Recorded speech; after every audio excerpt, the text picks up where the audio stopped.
Okay, hey guys. I was asked to show you how I go about line arts. So I thought I'd just do like a redraw of something I already started on. This is a cover sketch I made for the Sovereign comic way back when I started the entire project. So I'm still very fond of this concept here.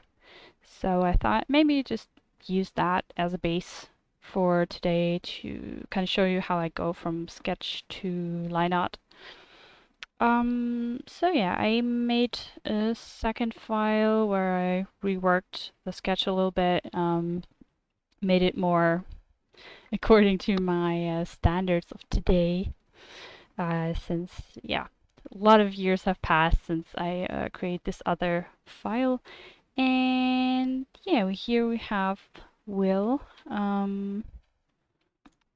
It's yeah, I changed the resolution a little bit. It's a bigger file than before, and I changed her outfit to her new sovereign outfit.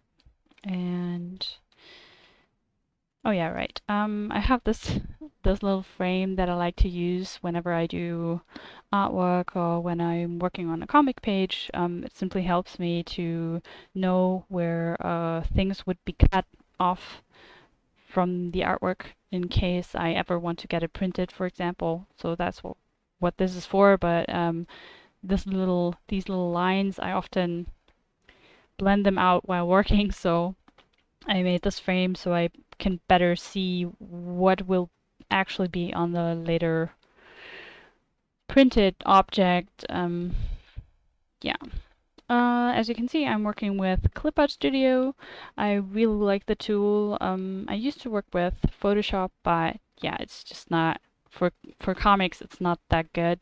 Clipart Studio, on the other hand, has a lot of fancy and very convenient tools that help you create comics more easily. And yeah, so I switched over, and I don't regret. For line arts, I usually use the G pen, so just the pen tool and then the normal G pen is pretty much the basic pen brush, whatever. Um, but I think it's very nice because let me show you. It does like a really nice swing, so I can do smaller lines, I can do thicker lines. It really just depends. Um, And yeah, one thing that I wanted to tell you is that my line art style has changed a lot um, after I switched to a different kind of tablet. So before I used like these tablets that you have like I don't know, you have the cable and then you have the screen and you see on the screen what you're drawing, but you're actually drawing over here. This is really nice, I know. I'm terrible at drawing stuff. Um, so this is what I used to use. It's like I don't know. I think it's called pen tablet or just a graphic tablet. And what I have now is Huion. I think it's called a graphic display. So it's basically a display where you directly draw on, and that is very nice because I have a lot more control over what I'm actually drawing. At least it feels that way compared to the pen tablets. So I can highly recommend that if you like line art, if you want to feel like you have more control over what you're doing, then displays or graphic displays can be the solution. For the resolution that I'm working with, I usually use 7 points as brush size. I'm not sure if that's going to work for this art specifically because the character is very big. So I might have to make it a little bit bigger. We can just try it out and see how that works. Well, I guess that's okay. I might have to go in a little bit further though. Um, okay, so this is how I used to do line arts. I just wanted to show you so you can see the difference. Um, I used to have my sketch under, so this is all the same, but I used to go like this. So I would do like a lot of tiny strokes and try to make the line as straight and as accurate as possible. And as you already noticed, if I want to do that, I have to go in really, really far. Like I have to zoom in really far in order to,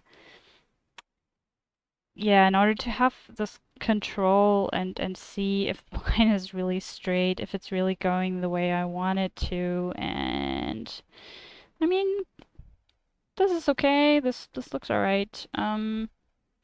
But I don't know, it just takes forever and it's really a pain in the ass if you're a perfectionist like me.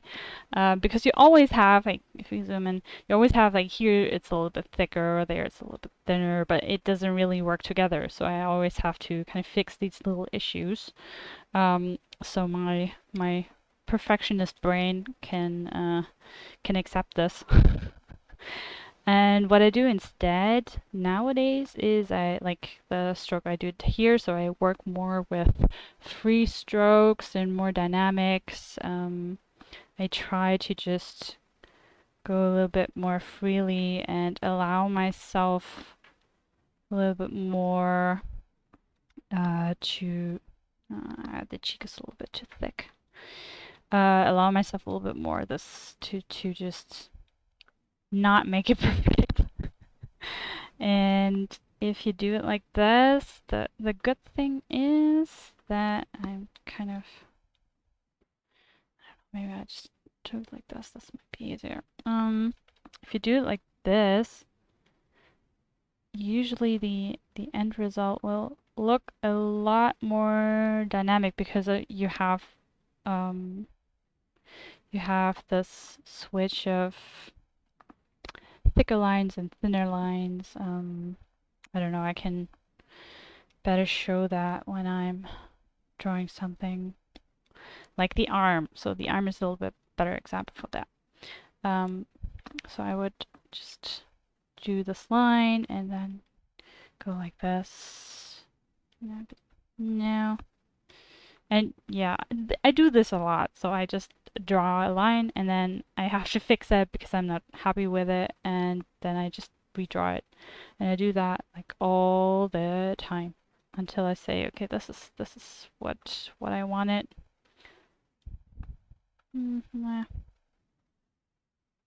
That could be okay, but I think I have to. No, maybe I'll just leave it like this. So, and then I go just in and I fix this. Oops, that's a little bit too big. Okay, so I just fix this little flaw here.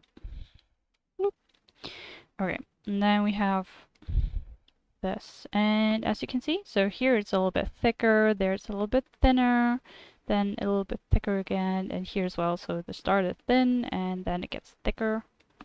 And I really like this. And if you do the entire line like that, it will turn out to look, well, yeah, a little bit more alive, I think. You know, just not as stoic, not as perfect as my former line arts used to look like. And that's, I think, pretty much all of the magic. There's nothing super special about this. I guess you just need a little bit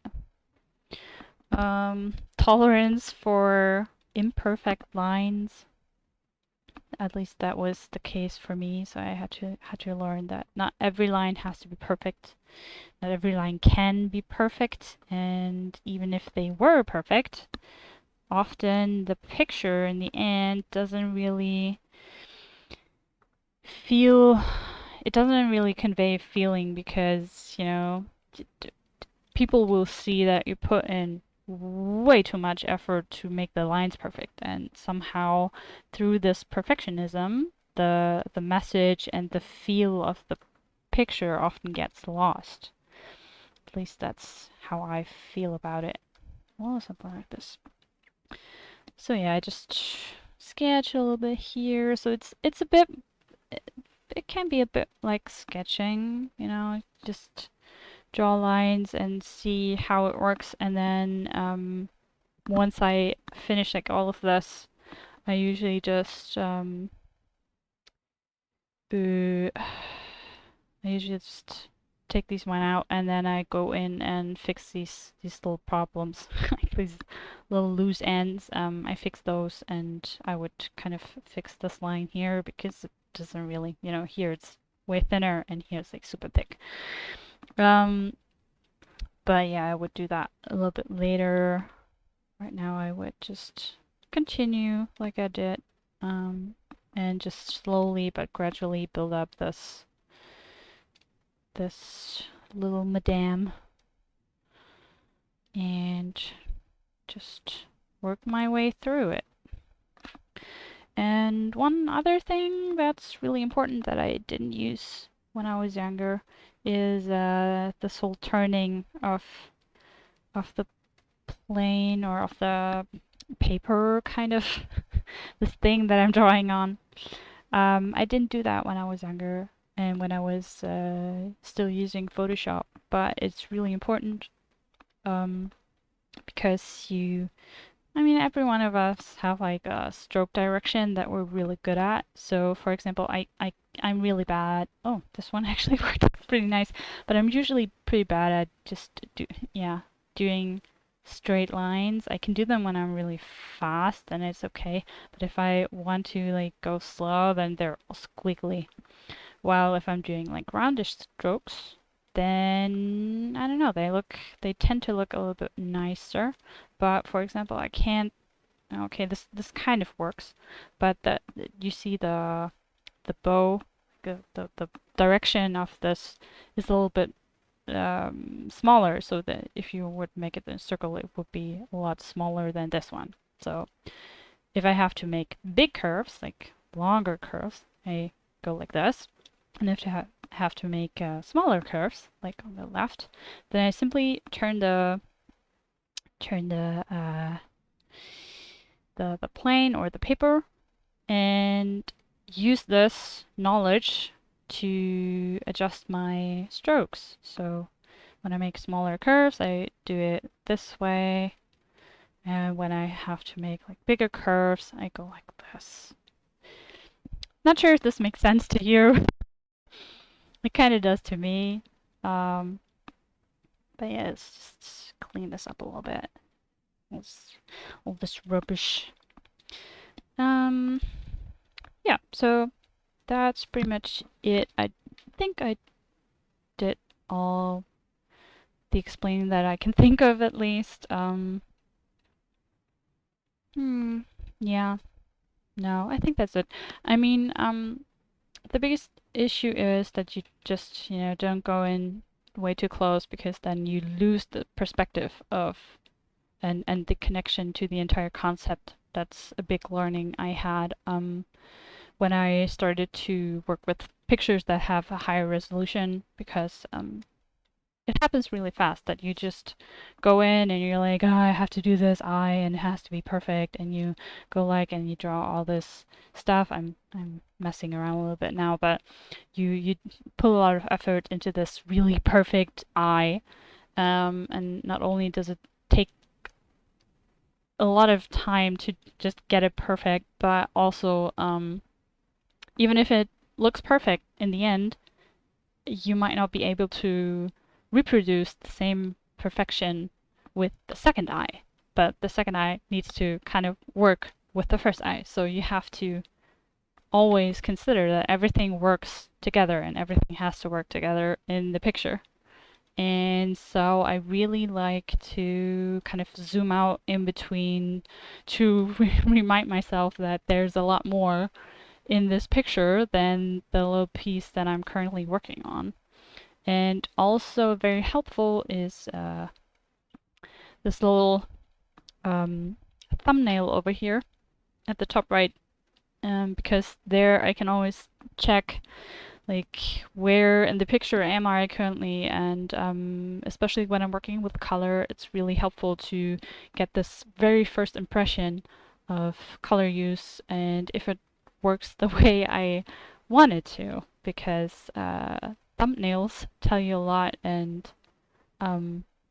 yeah, it's just this very first impression of how the colors work together. Yeah. Okay, I think now it's all I have to say. If you have any questions, just write me, or get in contact via Instagram or DeviantArt or Facebook or my website, whatever, Okay, and then have fun drawing.